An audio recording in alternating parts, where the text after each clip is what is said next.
At 3:17 a.m., Caracas stopped sleeping, not because of noise alone, but because of instinct. That quiet, ancient signal inside the body that says something is wrong. Windows trembled. Phones went dark. Mothers reached for children before they were fully awake.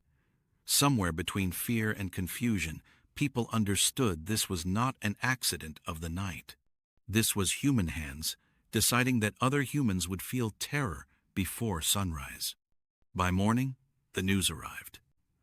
Clean sentences, controlled words, targeted operation, necessary action, security reasons. But none of those words were spoken in the kitchens without electricity, or in the streets where people stood barefoot, holding phones that no longer loaded answers. And that's where the real story begins. Because when something like this happens, the question is never just what happened. It's why does it always end like this? Why does it always cost lives that never made the decision? Venezuela has been suffering for years. Sanctions, hunger, leaving home with a suitcase and no plan to return. People already exhausted by survival.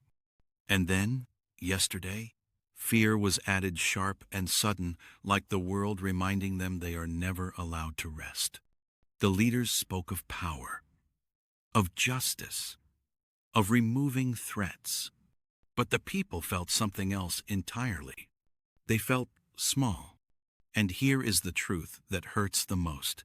Humans do not need to die. We are not born for war. We are born crying into arms, looking for warmth, learning how to trust. No child arrives with hatred. No baby asks for borders.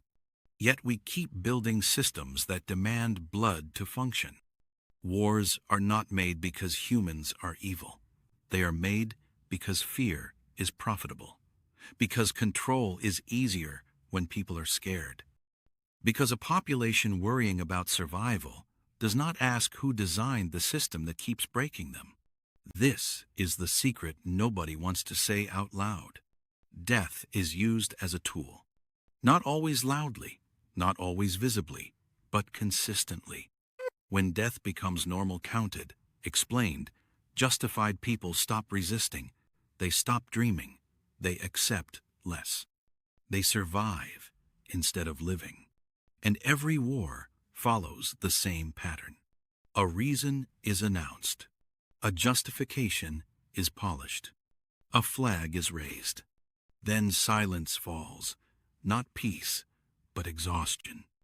Some will say this was about oil. Others about politics. Others about crime or ideology. Maybe all of that is true. But beneath it all lies something darker. A world that has learned to solve tension with destruction instead of understanding. And this is where the conspiracy whispers begin. Not because people are foolish, but because pain searches for meaning. Why now? Why always the same countries? Why always the same people paying the price? Maybe the deepest truth is this. Wars are less about winning and more about reminding humanity who holds power. About teaching obedience through fear. About making sure no one forgets how fragile peace really is. What happened yesterday was not just an attack on a country. It was another reminder that human life is still treated as currency. And that is what should make us cry.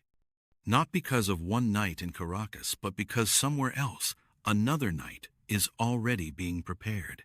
And unless we stop accepting death as necessary, the cycle will continue, quietly choosing victims who never had a say. History doesn't ask for permission. But maybe, for once, humanity should